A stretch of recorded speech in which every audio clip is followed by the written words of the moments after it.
Well, it's just after 12:30, so I think we should get started if everyone's ready. Thanks for all of your awesome answers. I would love to see these in everyone's living rooms, but fortunately, they're locked in the Ackland right now. All right, so I will make it so that we can see our panelists bigger. So welcome everyone officially to our virtual Art for Lunch. My name is Allison Portnow-Lathrop and I'm the head of public programs here. I've told you a little bit about the Zoom things that we'll be using today. So there's a chat box where you can share comments like your favorite work of art that you'd like to have in your living room. There's a Q&A box separately where you can type questions for our presenters. And there's ways to change your name, which you might want to play around with if you choose to, and also ways to switch between speaker view and gallery view, which you might want to just play around with during the talk to see more or less, depending on your interest. So Art for Lunch is a program that we normally would have in the galleries about once a month during the academic year. And it's an interview style program where Elizabeth Manekin, who I'll be introducing shortly more extensively, speaks with a faculty member who's made extensive use of the Ackland's collection in their teaching over the past semester or two. So today, Elizabeth is here. I caught her, of course, getting some water and prepping. Elizabeth is the head of university programs and academic projects at the Ackland. And in this role, she works with faculty across UNC's campus and other universities and colleges in the area to design ways for them to engage with museums, collection, and exhibitions. In this capacity, Elizabeth also curates our Ackland Upstairs Gallery, which we'll hear a lot about today, and works with our student guides who give our weekend drop-in tours and our graduate teaching fellows. We have a special guest with us today, Dr. Michelle Robinson, who's an associate professor in UNC-Chapel Hill's Department of American Studies. Hello, Michelle. Her research focuses on 20th century American literature and film, with particular emphases on detective fiction and LGBTQ fiction and film. She is a frequent and wonderful collaborator with the Ackland and taught her class, The Emergence of American Culture, this last semester, which is wrapping up, I guess. We're still in finals, using Ackland Upstairs objects, which we'll see today and hear a lot more about. So help me welcome them. There might be a hand waving or a thumbs up clapping possibility, or you can just say hello virtually as I am doing. All right, so I'll hand things over to Elizabeth to get us started with our interview. Thank you so much, Allison, and thank you all for being here today virtually. Michelle, as promised, I wonder if you could just start off by telling us a little bit more about your research interests broadly. Mm-hmm. What do you do as an associate? Sure, absolutely. So first I wanted to apologize about this blank wall. I thought maybe I'd put up a sheet of paper that said books on it. I don't think it looks very scholarly, but you can kind of imagine my academic life is pictured there based on what I tell you. So should I just start talking a little bit about what I do and then move into the class? Yeah, just broadly. I know you're working on a book, for example, like. So I'm very interested in star studies and also narratology and genre. So one of the reasons I'm interested in using the Ackland for my class this semester is because we're also reading novels and learning about genre and how stories are put together and how they're plotted. Some of the work that I've done, as Allison mentioned, has been on detective fiction and how those books are plotted to complicate and enrich our interactions and engagements with the literary text.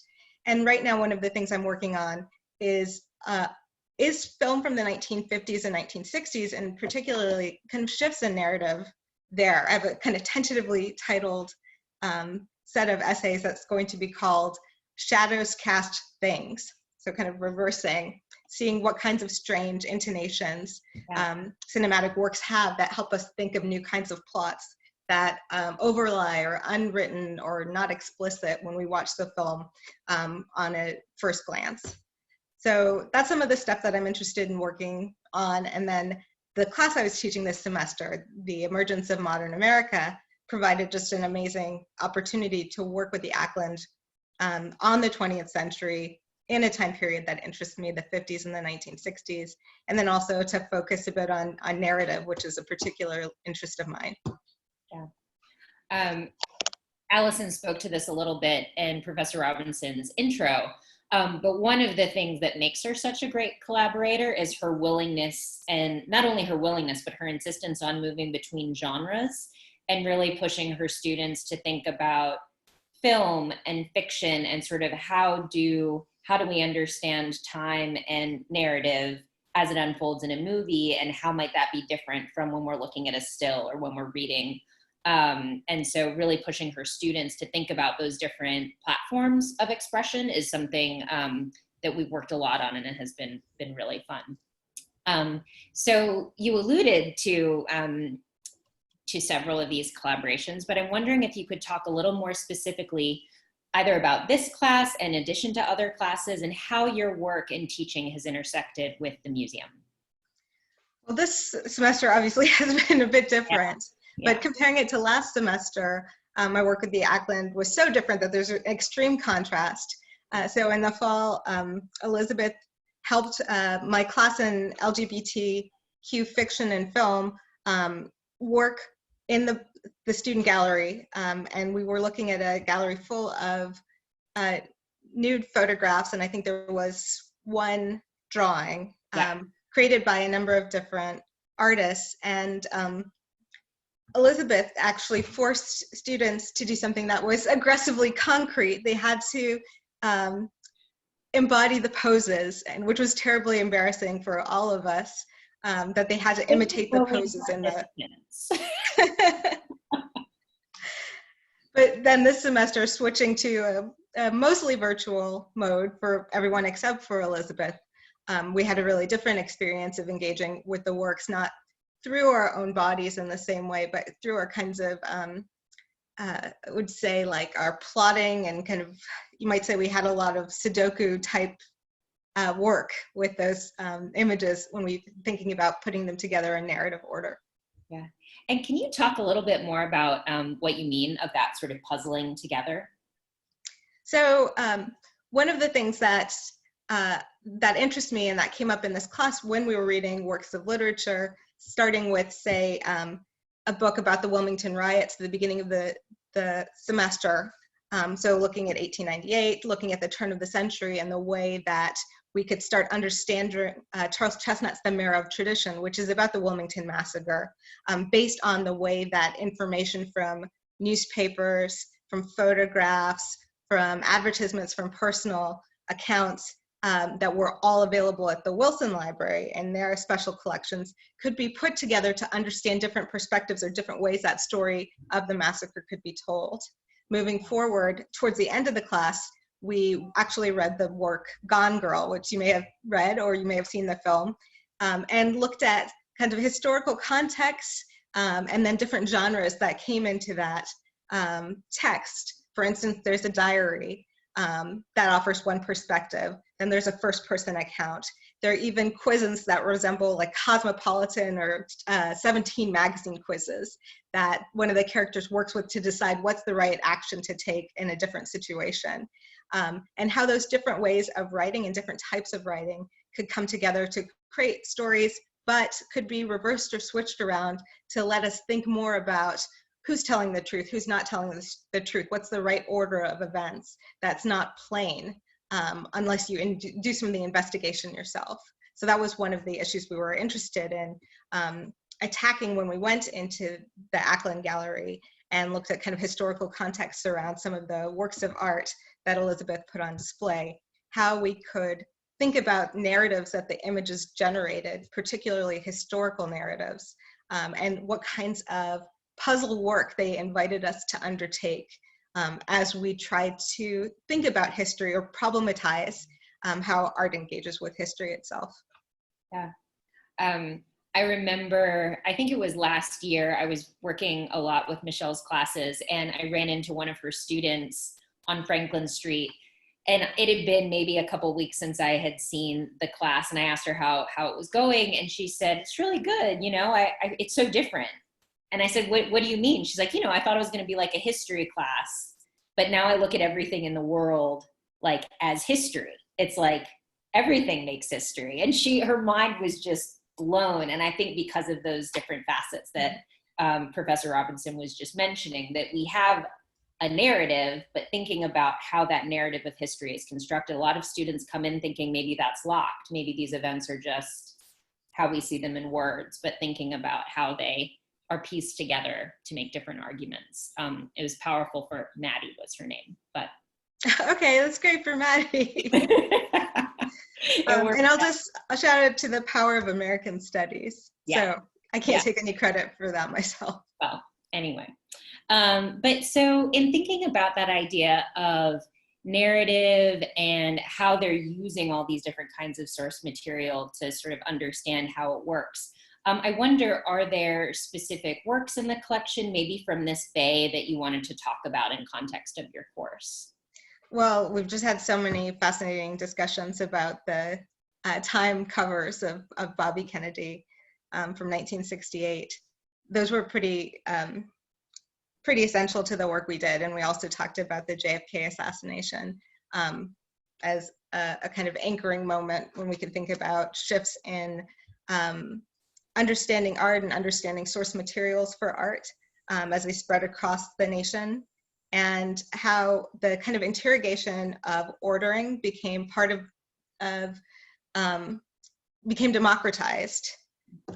And we can see that a bit with Bobby Kennedy, and then also the works we're going to look at that have to do with the JFK assassination, and also the works that students in my class created after contemplating the Ackland Gallery. So what you're all seeing on your screen is a pan of what the gallery actually did look like. We were able to see it for a little bit before we moved to remote learning. But those two images, those Time magazine covers, are the ones that Professor Robinson was just referring to. You want to talk a little bit more about that assignment, Michelle? So, there's so many assignments now, right? This was a terrific work to start with, or set of works to start with, that Elizabeth actually opened my eyes to, and it made me think of connections with work I had read about the art of the JFK assassination.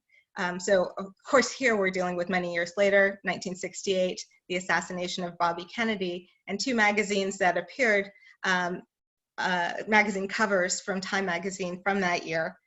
The assassination was in June 5th, and it seemed rather appropriate that after the cover with Robert Kennedy, so the one on the left, on my left, I guess, there would be one that appeared with, thank you, Allison,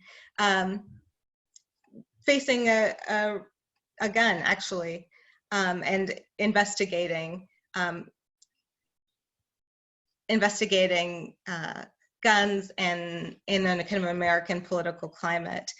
So this seems like they're kind of very apt combination. And Elizabeth kind of turned me on to the ways that Roy Lichtenstein, the artist who developed both of these works, who was a fine artist who drew on pop materials, including Ben-Day dots. And then we talked later on about how Andy Warhol, also a pop artist, drew on newspaper wires and images out of magazines like Time and Life to make his art. In this case, we have Roy Lichtenstein pulling on the material that are indigenous to newspapers, to magazines, to create a magazine cover that is representing historical events, so it appears. And it becomes more complicated because it seems to actually tell a narrative in real time. And that's the narrative of the assassination, where you have a phenomenal image of Bobby Kennedy dressed as a superhero in superhero garb, almost bursting through in a cloud, all red, white, and blue, followed by, so thanks. This is this incredible image. There's so much energy surrounding his face. He's at a podium speaking in front of many microphones. There is, as I said, the kind of bright colors in that superhero mode, and the red, white, and blue surrounding him so vividly, followed by the image we just looked at that seems to be a gun facing the spectator. It seems as if we're having a shot and then a counter shot where we do see an assassination happening in real time as we move from one image to the next. Elizabeth Manekin was like incredibly helpful when she told us about the kind of exciting creation of these two works, which Lichtenstein developed and prepared for Time magazine before the assassination took place. So when we look at these images, and are presented even with the dates of the images, our minds give rise to these narratives of a kind of shot-by-shot portrayal of a historic event, when in fact they are, if not arbitrary, they were created apart from the historical events that started to make them so meaningful and important to people who viewed them when they came out. I'm sorry if I kind of said that in a convoluted way, but hopefully you're getting the gist of what is attractive about these images. Yeah.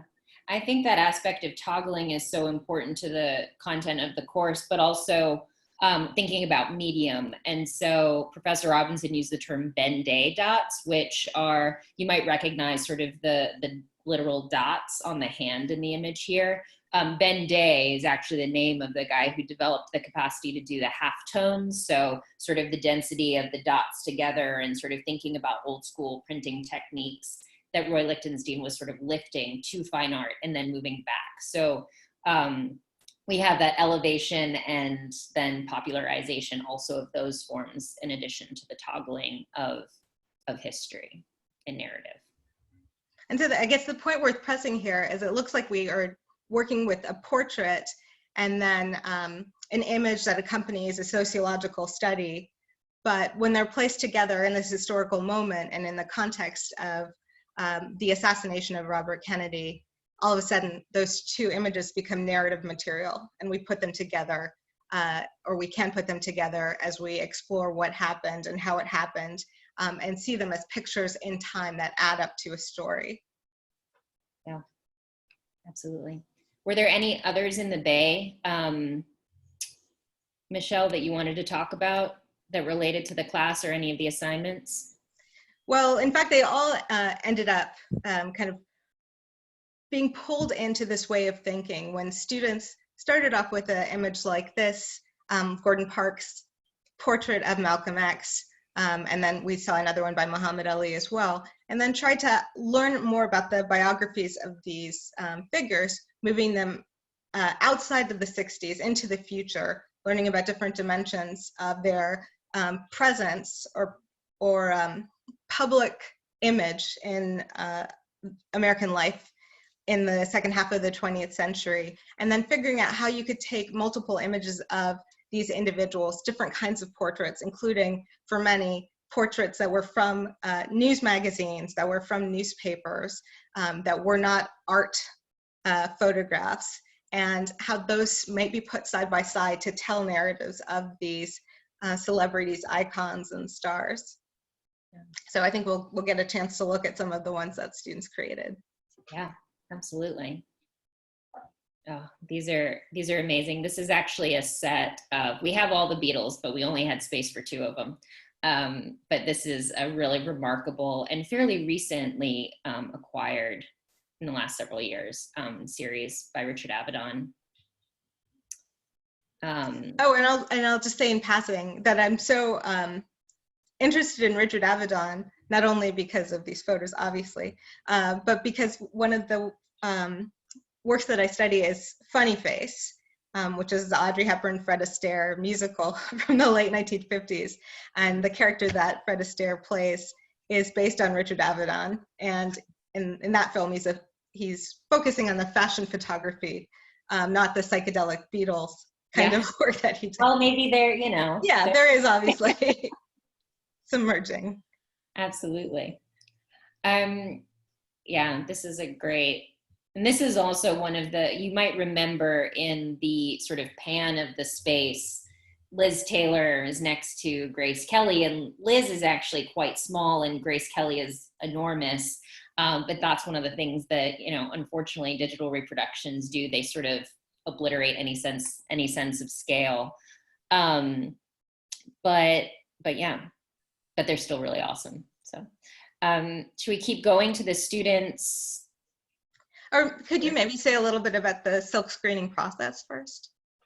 Yeah, so Andy Warhol is quite well known for works that look exactly like this, which many of you have seen, probably either actual Warhols or people sort of working in his style.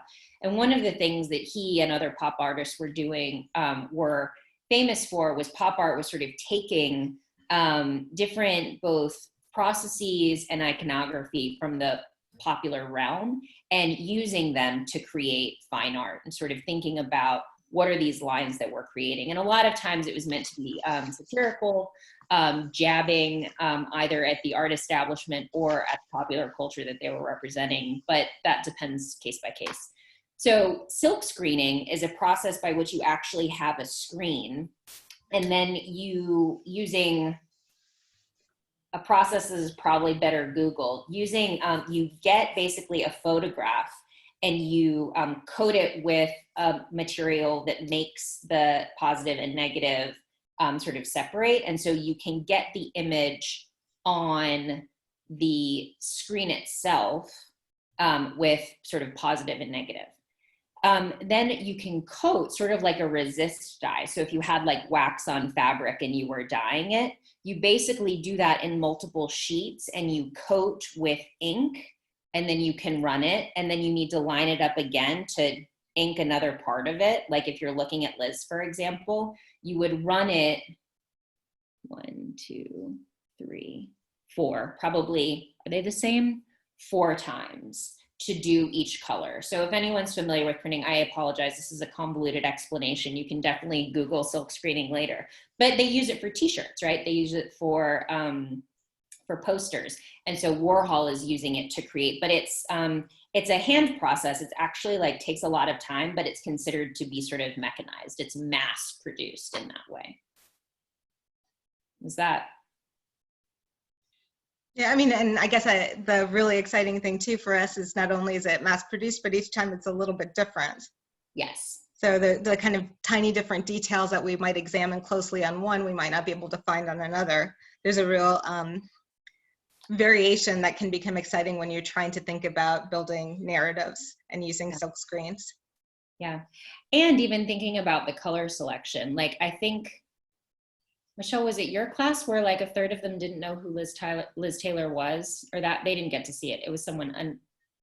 I'm pretty sure very few students in my class, right. Which is, yeah. But there was a sense of, you know, Grace Kelly even less. Yeah, Grace Kelly not. But there was a sense of, you know, the blue, the red, the things that are even slightly off place. There's like a messiness to the glamour. And the way that Warhol is making those decisions is absolutely, they're different in each iteration, but the choice of color, the lining up, yeah, it's all artist selected. Yeah. Great. Do you want to talk a little bit? Oh, I can't move anything. Oh, okay, great. This is my favorite. Cool. I find this very intellectually exciting. I'm not saying that the JFK assassination is my favorite thing. But one of the things that's exciting about looking at art in the age of the JFK assassination, and there's an amazing book by Art Simon called Dangerous Knowledge, where he investigates all sorts of artistic works that were understood themselves as inquiries into the assassination, as well as works of art that kind of emerged in the wake of the JFK assassination, and connects them to the Zapruder film. So if you're not familiar with it, Zapruder's film was 26 seconds of footage that was the only known footage that seemed to document the assassination as it was taking place. It was purchased by the government. It was purchased by Life magazine, so there were a couple of copies made. It wasn't initially available to the public, but Life magazine took their version of this film, which later the Daily Beast called the most important film of the 20th century, 26 seconds long. And they dismantled the film in order to show and sequence a number of shots. And one of the important things that happened was that when they printed it for the public, they removed some of the very troubling images. For instance, an image of a bullet actually striking the president's head and the kind of moments that took place there that were incredibly violent and graphic. But there were also problems that took place in terms of the actual numbering of the images, the ordering of them, the way that they were kind of jumbled in that process. So Art Simon in his book points to the fact that there becomes a kind of troubling attempt to narrativize the event, even based on what seem to be primary materials that document an event as it happened. Even what seems to be the most authentic source of documentation ceases to convey truth in the way that people would like it to. And he turns to Andy Warhol, and Andy Warhol's, especially Andy Warhol's pictures of Jackie Kennedy and the way those were ordered. And some of those images, and we'll look a few of them, were taken out of Life magazine and pulled into Andy Warhol's production or silk screening process. And how there becomes, at the same time that citizens across the nation start investigating on their own, and there's this democratization of ordering and figuring out the truth and storytelling. When it comes to the president's assassination, those materials that people all across the nation are using to solve the case are also becoming the raw materials for Andy Warhol and other artists who duplicate, reorder, reinvent, make copies of, reenact the JFK assassination in the decades that follow to create new visual evidence that rewrites narratives and gives rise to new kinds of narrative material. So Life magazine begins with some kinds of documentation. The Warren Report comes out with something more definitive. Life magazine first supports the Warren Report, then undermines the Warren Report based on the same photos that it originally conveyed. So these kind of shifting narratives in a short period of time over the mid-1960s become extremely compelling as a way of thinking about the problem of narrative as something that art is investigating. Great. And I keep trying to click. Yeah, there it is. So yeah, so here are images by Andy Warhol. One of them on the right is called 16 Jackies. I think that's right. And the one on the left is called Jackie the Week That Was. And those images, you might be able to see that some of them are the same image that are reversed. Some take place prior to the assassination. There's one that is Jackie Kennedy at the swearing-in ceremony of LBJ.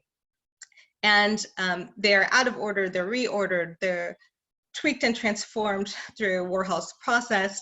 They're taken out of the news wires, they're taken out of Life magazine itself and put in this new context, inviting the spectator to actually position them, understand what they mean and what moment they might be connected to in terms of a broader timeline of John F. Kennedy's life. So the week that was is kind of scattered before us. We're invited to put that week into place. And there's some discrepancies because of the way that some images are flipped. And we have an opportunity or a problem of figuring out how they fit with one another as we go through stories that we might think we already know and understand. And then, I'll just point out that that second one we looked at was from 1968. So Andy Warhol, to say he was obsessed would not be an overstatement. He continued to work with these images of Jackie Kennedy. Yeah, absolutely. And this okay. Well, that's.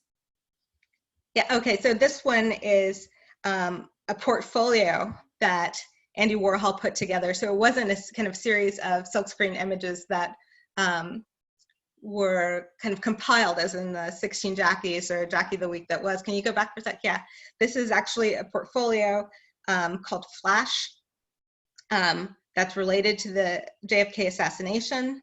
It uses a variety of materials. You might notice it's not simply photographs, but there's an advertisement for I think it's called the Mannlicher Corcona gun, which is the gun that the presumed assassin Lee Harvey Oswald used. There is on the bottom right an image of the book depository. And by putting these in a kind of portfolio as separate images, Andy Warhol really does invite us to think about how they should be arranged, how they could be rearranged to tell a story that includes Kennedy's campaign materials, that it includes an image from the motorcade, that includes other materials that might be connected to the assassination. So it's really a very excited, limited edition portfolio that connects with this idea of improvising, reordering, and understanding historical events through images that are available to us. Absolutely. And so students were invited to take one of the works from the gallery as their starting point. You might recognize the image of Muhammad Ali that we looked at earlier in that group of images, or that grid that's on the left. But students not only did some biographical research, they also found a number of photographs from different sources, including historical newspapers. And the UNC library gives fantastic access to digital newspapers in the 20th century, which was really important for us as we were doing remote learning. And they decided how they wanted to frame the grid. They accompanied these grids with a rationale, had other students decipher the grid and the story that they tried to tell through the ordering, and actually had students respond to the narratives as they saw them. And then on the right, you see a version of the Malcolm X grid, where you'll notice the same kinds of reversal tactics that Andy Warhol used, or were implemented by the students or put in play to create more dynamic images. So they ordered them, they retouched them, they inverted them in different cases, they changed the color, and really engaged with them creatively after they located them and did research on the biographical research on the subject of the photos. Yeah. And I think it's worth adding too, I mean, when you think about students who are in college now, their exposure to their awareness of self-presentation and sort of the ways in which people can manipulate their own images and the dissemination of those images is really quite sophisticated.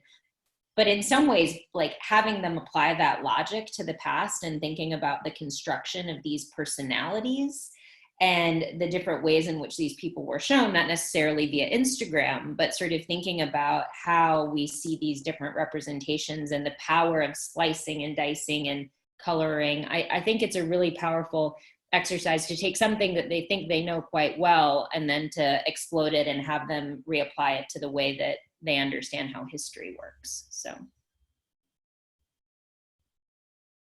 I think we have one of Elizabeth Taylor that follows. So they, yeah, on the left, you'll see there's kind of a liberty taken with the grid itself, and with Elizabeth Taylor and Grace Kelly, this opportunity to present images of the stars from films. So portraits that are of a kind of the actresses playing a fictional character, as well as star images that they decide to use to build up a grid with Elizabeth Taylor or Grace Kelly.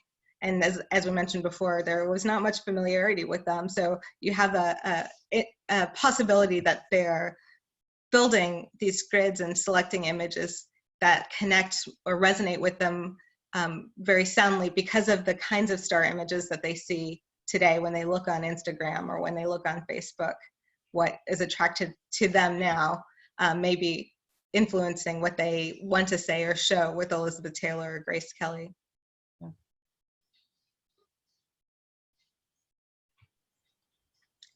So later on, the students were able to select out of many assignments the opportunity to work with a contemporary celebrity. And I just asked a couple students if we could look together at their work. This is one example where a student really, after finding multiple images that might be used on a grid with a contemporary celebrity they selected, created a very distinct grid from the ones that we've looked at before. So this image is of Cliffordy and Simpson, also known as Kevin Abstract, a musician who is identifies as gay and has encountered violence because of that, and has a commitment to representing LGBTQ identities and speaking to them very explicitly in his music. He also has spoken publicly about the challenge of having the name Simpson attached to him, but also attached to a father that he didn't know. So a connection that he feels complicated about, and also gave rise to a name, Kevin Abstract. One of the images you'll notice that appears again and again was selected by the student because it reminded them of Trayvon Martin. And you might see the reasons that might have stuck out to them, particularly the hoodie that he's wearing, and complicating an image of an African-American male in a hoodie was important to them in terms of thinking about the way that Kevin Abstract has also been the victim of intense violence and scrutiny because of his identity, not only as an African-American man, but also as a gay man. And they wanted to foreground that. But you'll see the kinds of manipulation they did there too. I'm most struck by the image that is kind of faded and out of focus. And my eyes is drawn to that as a kind of disappearing Kevin Abstract. Yeah.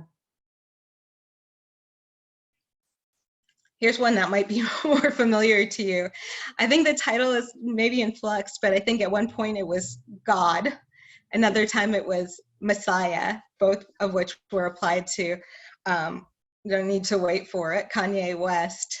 And this student Ryan Kenny wrote extensively about the importance of self-creation for Kanye West and the selection of poses that have become associated with him, as well as the public, the way that his religious life has become incredibly public, and that he plays a role in representing himself or making religious experience so close to his public persona, and speaking about it extensively in his work and in the public sphere as well.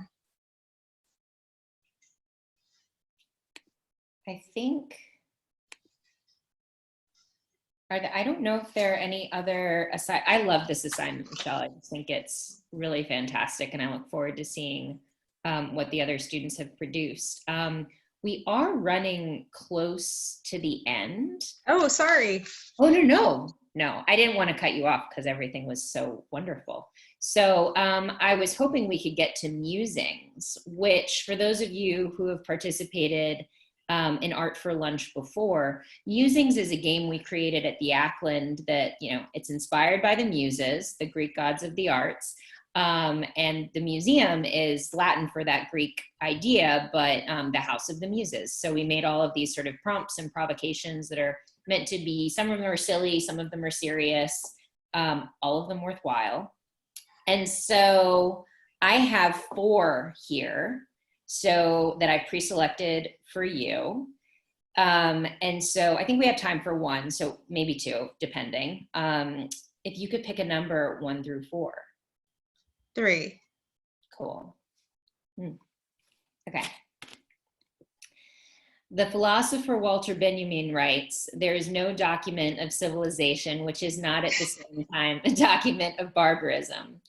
And just as a document is not free of barbarism, barbarism taints also the manner in which it was transmitted from one owner to another." What do you think he means by this? What do we gain by seeing art from across space and time? And what are our responsibilities regarding its acquisition and display? I thought you might have immediate things. And I noticed that Michael Bramwell brought up Art in the Age of Mechanical Reproduction, which I thought you might be going to because we were talking about stars and maybe the question of aura. We already created. But the barbarism of the museum seems a little dark for today. Do you know what, you want to skip it? Yeah, let's skip it. Okay. Let's see. It could be an entire class, as Karen Bishop points out. That question is more than amusing. It's a dissertation. But there's good and, complex. All right, 1 through 3. How about 1? Okay. This is a Ray Bradbury quote. Okay, a great American author for everyone. While our art cannot, as we wish it could, save us from wars, privation, envy, greed, old age, or death, it can revitalize us amidst it all. In what ways does looking at art and experiencing a work of art revitalize you? I think I've already suggested that in the sense that I think that works of art can inspire student creativity and creativity of my own. They remind me, especially what I showed you today, about the possibility of generating narrative, the possibility of combining and having cross-fertilization between one work in my mind or multiple works in the world around me. And I find that very, very exciting. It's, you know, it's not world peace, but it is engaging. Absolutely. And enlivening. Absolutely. And I think, I mean, it revitalizes me right now in these times, looking at art near or far. Allison, did we end up doing, it was a question about what work of art you'd want to take home, right? Yes. Michelle, what work of art would you want to take home? I'll think of mine from the Ackland. Yeah, I did mention Dirty Princess before. I love that because it's just a never-ending kind of terrain for exploration. Yeah. The last time I was there with Marcia, there was also a work that was further in the back room, and I don't know what it's called, but it was about hunting, and there were so many kind of fish and fowl all over the place. Do you know what I'm talking about? Yeah, you're talking about the Jan Vanik's Still Life with Hunting trophies, I think. Mm-hmm. Right. Yeah, and we saw this, I mean, they just seemed like to talk to one another across time. Really Julie Heffernan, the artist of Dirty Princess, is, well, she's really invested in art history in her practice anyway, but she did a deep study of a lot of Dutch still lives, which is the tradition that Vanik's is working in. Yeah. Great. Well, I think since we made all of you speak to that question, maybe it's time to open it up to our audience questions. I know we only have a couple of minutes left, but what questions do we have for Professor Robinson? Well, we have one from Susan who asked, is there evidence of how the art that we saw today influenced decisions or actual historical works? So the art that we saw today, so influence is a really odd word. I mean, I think about some of this kind of floating around in the same discursive air, possibly, but as I mentioned briefly, throughout the 1960s and as you know, up to the present, and we talked even about Oliver Stone's film, JFK from 1991, I think, how ideas about the magic bullet theory and responses to the Warren Report and the kinds of findings and kind of close attention to the Zapruder film once it was released to the public that came from individuals working from home as well as professional investigators and historians who were trained professionally and historians that weren't, all began to engage in this kind of narrative work and generating ideas about the assassination, kind of played forward in interesting ways. And I don't know, is it too strange to talk about JFK Reloaded that I mentioned to you yesterday, the video game? And go for it. Yeah. Okay. Yeah. But we also were doing some work with video games, and one of the most kind of astonishing, like long-term ways of engaging with some of these issues was, you know, on the 40th anniversary, a very controversial video game that came out and was a first-person shooter game, but in a literal sense, that the avatar for the player was in this place of the presumed assassin, Lee Harvey Oswald, and the goal was to reproduce the findings of the Warren Report and to watch the motorcade come through and actually attempt to represent or reenact the assassination as some people wanted it to have happened, right? So to use your own motor skills to become part of this narrative and to prove one of the theories, or a theory that's widely accepted. And there was, in fact, a prize rewarded to whoever came the closest to establishing that the theory in the Warren Report. So the closer you came to it, the higher your score would be. And it was incredibly controversial. It was ultimately pulled down. It was deeply offensive to the Kennedy family, including Ted Kennedy, who was still alive at that time. So that kind of engagement with the narrative of the JFK assassination, it hasn't stopped at all. And in fact, it's part of kind of a series of events that people, or many scholars think, gave rise to the kinds of paranoid narratives that we associate with the 1960s and the 1970s. So things like Clute, people also reference films like Blow Up that are so famous. So yeah, there's just a kind of explosion of artistic creations that continue to engage with kind of historical phenomenon and the question of ordering and understanding history. I have a great question from the registrants that was asked when people signed up. And this one's from Linda, asking, what object did the students respond to most emotionally? Oh, that's a great question, Linda. I think the character person, historical icon that students were most influenced by was Malcolm X. They knew him elsewhere. They had very, I would say they did not necessarily know as much about his biography as they were able to bring into the images and after they did research, but there was a kind of political impact of a photo that they could see of this person who they had seen in many contexts, in history books, on t-shirts, in films, and so on. That's great. Let's see. Maybe one more. And this one's from Vivian, which is my daughter's name, incidentally. This is not from her. She's only one. Is it more difficult during this time to access the collection? Maybe, I know Elizabeth, you've been talking about that with lots of faculty and folks around campus, but Michelle, you could also talk about how you're— Please, Elizabeth. Yeah. I think that's from my mom. Hi, Mom. Who's named Vivian. There might be another Vivian in the crowd. I guess so. Is it more difficult to access the collection? Is that the—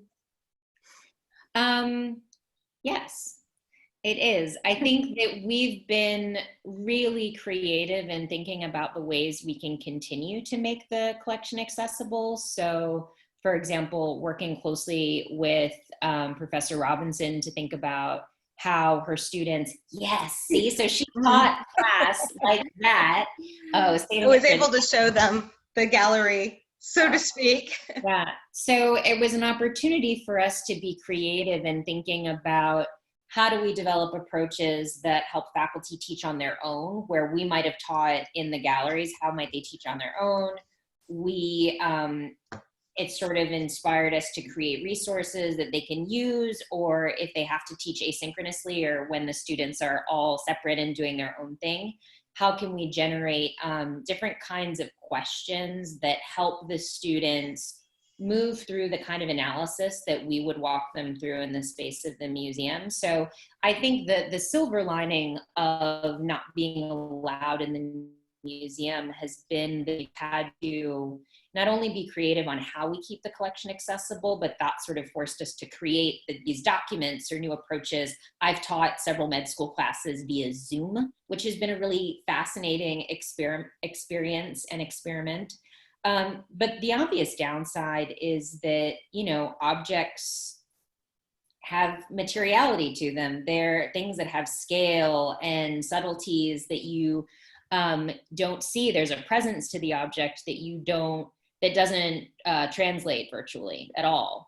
And so that is lost in these days of remote teaching. And so So that has been a huge loss, I think, to the teaching. Having said that, if we do continue doing this all digitally, we do have a new search on our website, which is also new. I think I can tell you all. And so that will be enormously useful as we move forward for however long, trying to teach remotely. But so we've made it accessible in new ways, but not, we can't see our things, which are wonderful and important. Yeah. Oh, can I just add to that quickly? Please. Yeah, so I mean, you know, violence of the museum and the cataloging of objects aside, what students miss, or what I missed most too, on behalf of the students, is the power of congregation and how we're deprived of that, particularly for people who haven't visited the Ackland in the past and don't have the kind of conversation as intellectual inquiry that is possible occasionally when we have Q's and A's, but very different for students working side by side to understand with each other and to ask questions with one another. And that's something that Elizabeth is so amazing at helping students do in the Ackland, and it was absent. Yeah, that's, thank you, Michelle. And it's a really important point. I mean, because there are points of view as in perspectives that we bring from our world, but there are also physical and literal points of view when I'm looking at a painting and then you see something that I didn't see, and then we're able to sort of work that out together in a way that's more spontaneous and constructive and constructivist, really, than might be true otherwise in other platforms. We're over, but is there one more question to end on, or is that our last, Allison? Well, Morgan has asked if there are any other resources or teaching guides from other museums for working with digital collections like we're now having to do, that we've found helpful. And the answer is yes, of course. But rather than go into the many details, I thought I would point people to a hashtag that we all in the museum world have been looking for, and I think people in the museum going world can enjoy too, which is Museum from Home. Thank you, Eileen. So I was gonna mention that and say that we have all sorts of interesting resources for people on our website. And I might leave it at that and thank you all, Elizabeth and Michelle, for your excellent conversation today. And thank all of our audience members for joining us for lunch. Hopefully they brought their lunches. We didn't eat on camera, but I hope everyone else was eating at their desks and kitchen tables and couches along with us. So we hope to have more talks like this throughout the summer, especially now that we have perspective of moving past the semester. And you can definitely find out more on the ackland.org Ackland at Home page, which I can, I'll share with you all. But please join me in a virtual round of applause, I guess, for our panelists here. Thank you so much, Allison, and thank you, Elizabeth. Yeah, thank you, Michelle, for being here. Thank all of you for showing up, and we hope to see you next time. Yes, I will leave this screen up and leave the chat open for a few more minutes if you want to send comments or questions, and we hope to see you all, at least virtually, very soon. So thanks again.